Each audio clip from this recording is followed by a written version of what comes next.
dan berbicara sebentar kepada Bang Harun untuk meminta persetujuannya. Sekian detik ia langsung mendekatiku. Mas Dino, gimana kalau sekarang semua keluarganya Aban untuk sementara waktu ikut ke rumah Bang Harun, kata Mas Paijo serius. Ya gak apa-apa Mas, Dino ikut saja.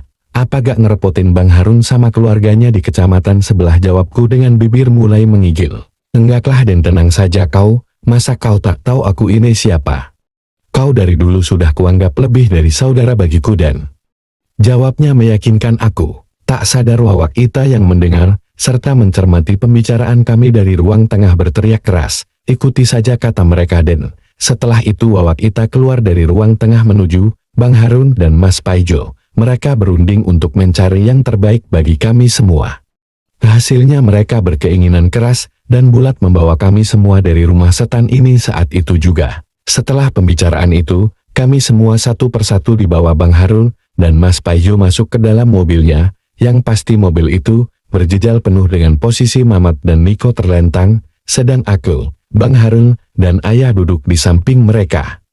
Di sekian jam akhirnya kami sampai di rumah Bang Harun yang berada di kota. Secara perlahan kami berempat seperti mayat hidup yang dipindah dari mobil ke dalam rumah Bang Harun. Beberapa tetangga terhenti memandangi kami yang digotong satu persatu masuk rumah. Koti, kenapa itu Bang, tanya tetangga Bang Harun yang berdiri di depan rumah. Sakit stroke Bang, jawab Bang Harun yang sedang menutup pintu mobil.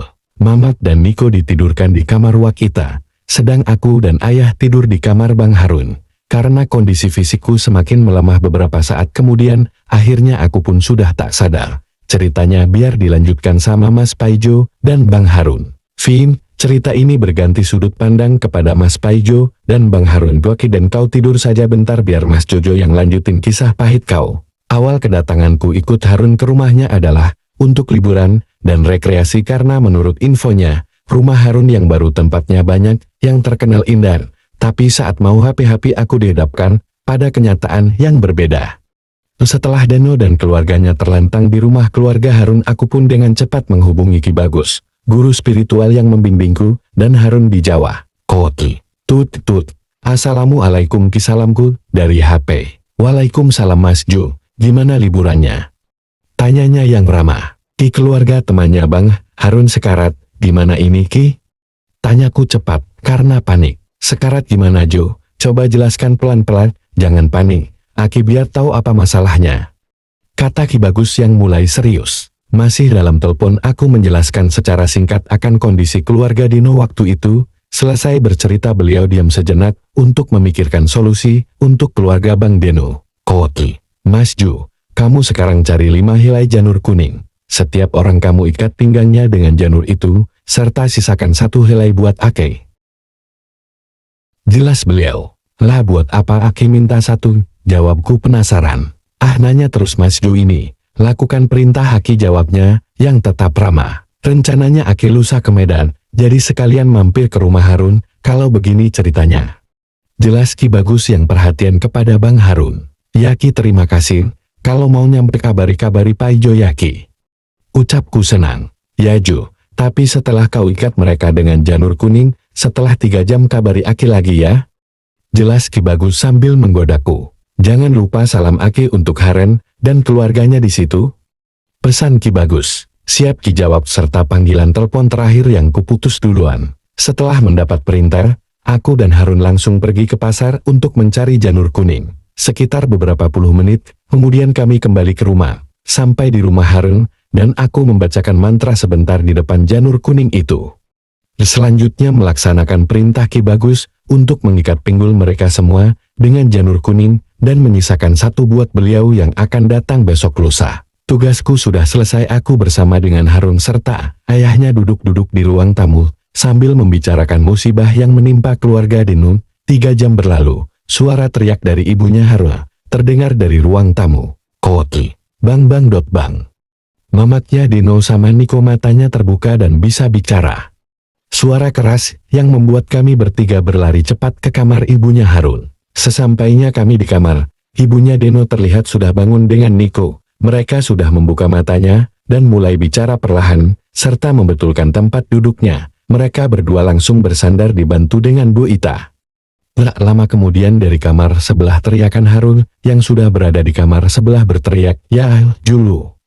Dino sama ayahnya juga sudah bicara. Aku serta ayahnya Harun ganti berlarian ke kamar Dino.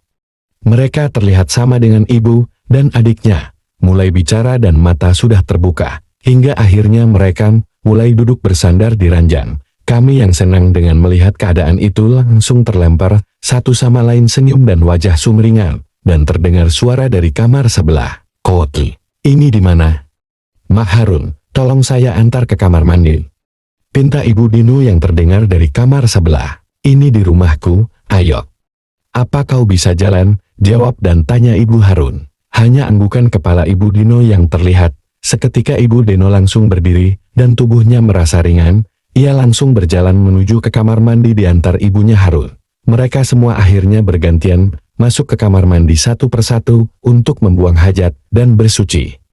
Langkah mereka selanjutnya menuju musola keluarga Harun yang ada di tengah ruangan. Salat jamaat dan sujud syukur yang mereka lakukan bersama dengan haru dan isak tangisnya mulai terdengar lirih. Aku yang senang dan haru melihat kebangkitan keluarga Dino. Mata ini mengamati penuh kebahagiaan dari belakang mereka. Tiba-tiba HP-ku bergetar dari saku celana. Setelah ku tahu itu panggilan dari Ki Bagus, aku langsung mengangkatnya. "Koti, gimana Ju, keluarga Deno?" tanya Ki Bagus. "Sudah siuman semua Ki," jawabku. "Alhamdulillah. Jangan lupa lusa jemput Aki ya. Masalahnya itu belum selesai," terang Ki Bagus. "Ki Bagus, apakan itu keluarganya si Dino?" tanyaku penasaran. "Sudah, nanti saja Aki jelaskan kalau sudah di rumah Harun. Satu lagi Mas Ju, jangan dilepas selama Aki belum datang janur kuningnya, kecuali ke kamar mandi," pinta Ki Bagus. "Siap Ki," jawabku singkat. Selesai mereka melakukan ritual di musola. Kami semua berkumpul di ruang tamu Harun. Semua duduk rapi, seperti tidak pernah sakit sama sekali.